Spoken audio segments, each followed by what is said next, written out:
இந்த சேனலை தொடர்ந்து நடத்த உதவி செய்ய நினைப்பவர்கள் உதவி செய்யலாம். வணக்கம். இந்த நூற்றாண்டின் மாபெரும் கலைஞர்களில் ஒருவர் கமல்ஹாசன்.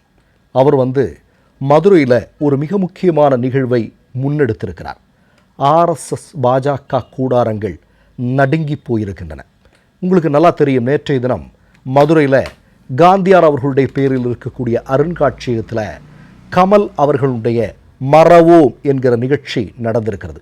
தமிழ்நாட்டினுடைய பெரும்பாலான கட்சி, குறிப்பாக திராவிட முன்னேற்றக் கழகமும் அதனுடைய கூட்டணியில் இருக்கக்கூடிய கட்சியினுடைய தலைவர்கள் எல்லாம் இடம் பிடித்த நிகழ்வு அது. இப்போ நான் அதை பற்றியெல்லாம் பேசுகிறதுக்கு முன்னாடி, ஏன் கமல்ஹாசன் என்று சொல்லக்கூடிய அந்த பெரும் கலைஞன் மதுரை மண்ணை தேர்ந்தெடுத்திருக்கிறார் இந்த நேரத்தில்? பொதுவாக அந்த நிகழ்ச்சியில் கலந்து கொண்டவர்கள் சொன்னது என்ன அப்படின்னு பார்த்தீங்கன்னா, காந்தியாருடைய வாழ்வில் மிகப்பெரிய திருப்பு முனையை ஏற்படுத்திய மண் அது. சரிதான், மறுப்பதற்கில்லை. ஆனால் அதைவிட ஒரு மிக முக்கியமான விஷயம் இருக்கிறது. கமல் ஒரு இடத்தை தேர்வு செய்கிறார் அப்படின்னா சாதாரணமாக இருக்க முடியாது. அது என்ன அப்படின்னா, இன்றைக்கு ஆர்எஸ்எஸ் சங்கபரிவார கும்பல் மதவெறி அரசியலின் மூலமாக தமிழ்நாட்டை தன்வசப்படுத்துவதற்காக தேர்வு செய்திருக்கக்கூடிய மண் மதுரை மண். மறக்க முடியுமா? மறக்க முடியாது. ஏன்? மதுரையில் இருக்கக்கூடிய திருப்பரங்குன்றத்தை ஆர்எஸ்எஸ் கண் வைத்திருக்கிறது.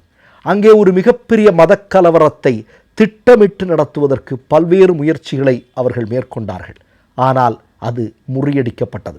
மதவெறி அரசியலுக்காக, அவற்றை இல்லாமலாக்குவதற்காக தன்னுடைய கடைசி இரத்தத்தையும் சிந்திய மகத்தான அகிம்சாவாதி காந்தியாருடைய பேரில் ஒரு மிக முக்கியமான நிகழ்வை முன்னெடுத்திருப்பதற்கான காரணம், தமிழ்நாட்டில் எந்த காரணத்திற்காகவும் ஆர்எஸ்எஸ் சங்க பரிவாரங்களுடைய மதவெறி அரசியலை தடுக்க தவறிவிடக்கூடாது. நாம் எல்லாரும் ஒற்றுமையாக இருக்கணும். நம்முடைய ஒற்றுமைதான் மிக முக்கியமானது. அது இருந்தால் ஆர்எஸ்எஸ்ஸிற்கு ஒருபோதும் அந்த கனவு பலிக்காது என்பதற்காக அந்த மண்ணை கமல் அவர்கள் தேர்ந்தெடுத்திருக்கிறார். இது ஒன்று. ரெண்டாவது மிக முக்கியமான விஷயம் என்ன? திராவிட முன்னேற்றக் கழகம், அதனுடைய கூட்டணி ஒரு மிகப்பெரிய இழுபறி நடந்துட்டுருக்கு அப்படின்னு எல்லாரும் சொல்கிறாங்க இல்லையா? காங்கிரஸ் என்ன இப்படி இன்னமும் எதுவும் பேசலையே அப்படி இப்படின்லாம் நிறைய கேள்விகள். நிறைய பேர் அதை வைத்து சந்தோஷம். இப்போ கடந்த சில தினங்களாக பார்த்திங்க அப்படின்னா, தினமலம் என்று சொல்லக்கூடிய அந்த ஊடகம் எப்படியெல்லாம் இதில் குதூகலித்து கொண்டிருக்கிறது என்பது அவங்களுக்கு ஒரு ஆசை. ஆனால் அதற்கு முற்றுப்புள்ளி வைத்திருக்கிறார் கமல்ஹாசன். ஒரு சிறிய கட்சி, ஆனால் மிகப்பெரிய தலைவர். இந்தியாவிலேயே மிக முக்கியமான இந்திய சமகால அரசியல்வாதிகளில் முன் வரிசையில் இருக்கக்கூடிய ஒரு தலைவராக கமல்ஹாசன் அவர்கள் இருக்கிறார். நான் என்ன சொல்கிறேன் அப்படின்னா, அதற்கு காரணம், பாராளுமன்றத்தில் எத்தனை மோடி உட்பட எத்தனையோ பேர் பேசினார். ஆனால் நமக்கு இன்றைக்கும் நம்முடைய நினைவில் இருக்கிறது கமல்ஹாசன் அவர்கள் பேசியது, ராகுல் காந்தி அவர்கள் பேசியது, சு வெங்கடேசன் அவர்கள் பேசியது. சில உரைகள் தான் நம்முடைய காதில் இன்னமும் அது ஒலித்து கொண்டே இருக்கிறது. அந்த அளவிற்கு கடுகு சிறுத்தாலும் காரம் குறையாதுன்னு சொல்லுவாங்க இல்லையா? ஒரு நபராக இருந்தாலும், முன்னாடியெல்லாம் ராஜ்யசபா எம்பியை பற்றி ஒரு ராஜ்யசபா சீட்டுக்காக அப்படி இப்படின்லாம் சொல்லுவாங்க. ஆனால் கமல் என்று சொல்லக்கூடிய பெருங்கலைஞன் ஒரு ராஜ்யசபா எம்பியாக மாறியதற்கு பிறகு, அவர் செய்திருக்கக்கூடிய நலத்திட்டங்களை பார்த்த பிறகு, அந்த பதவி, அந்த பொறுப்பு எவ்வளவு பெரியது, அது எவ்வளவு விஷயங்களெல்லாம் பண்ண முடியும் அப்படிங்கிறது இன்றைக்கு பேசுபொருளாக மாறி இருக்கிறது அல்லவா? அதற்கு ஒரு மிக முக்கியமான காரணம் அவராக இருக்கிறார் அல்லவா? சரி, இப்போ நான் என்ன கேட்குறேன் அப்படின்னா, இந்த கூட்டணியில் இருக்கக்கூடிய எல்லா தலைவர்களையும் அவரால் மேடையேற்ற முடிந்திருக்கிறது. நீங்கள் சொல்வது போல் அல்ல, நாங்கள் இயற்கையான கூட்டணி, நாங்கள் தொடர்வோம், நாங்கள் தமிழ்நாட்டை காப்பாற்றுவோம், தமிழ் மக்களை காப்பாற்றுவோம், இந்த மண் ஒருபோதும் மதவெறி அரசியலுக்கு இடம் கொடுக்காது அப்படிங்கிறத உறக்க சொல்லியிருக்கிறார் அந்த மனிதர். அதாவது ஒரே கல்லில் பல மாங்காயை அவர் அடித்திருக்கிறார் அப்படின்னு தான் சொல்லணும். இன்னொரு விஷயம் என்னென்னா, இன்றைக்கு காந்தியாரை ஆர்எஸ்எஸ் சங்க பரிவாரங்கள் எப்படி பார்க்கிறார்கள் என்பது நமக்கு தெரியும் இல்லையா? காந்தியாரை படுகொலை செய்தபோது இனிப்பு கொடுத்து கொண்டாட்டிய கூட்டம்தான் ஆர்எஸ்எஸ் என்பது நமக்கு எல்லாருக்கும் தெரியும். ஹேராம் மாதிரி இன்றைக்கு ஆர்எஸ்எஸ் சங்க பரிவாரங்களை விமர்சனம் செய்து ஒரு திரைப்படம், அதுவும் பாஜக ஆட்சியில் எடுக்க முடியுமா? பாஜக ஆட்சி நடந்து கொண்டிருக்கும் போது தான் ஹேராம் எடுத்தார். பாஜக ஆட்சி நடந்து கொண்டிருக்கும் போது தான் அன்பே சிவம் எடுத்தார். நீங்கள் ரொம்ப முக்கியமாக பார்க்கணும் அதெல்லாம். நீங்கள் பாருங்கள், அதாவது ஆர்எஸ்எஸ் சங்க பரிவாரங்களுடைய அரசியலை மிகப்பெரிய அளவில் தோலுரித்து காட்டக்கூடிய, அம்பலப்படுத்தக்கூடிய ஒரு மிக முக்கியமான சித்தாந்தம் காந்திய சித்தாந்தம். அதை வலுவாக ஒரு திரைப்படத்தின் மூலம் சொல்கிறார் அவர்களுடைய ஆட்சி நடக்கும்போது.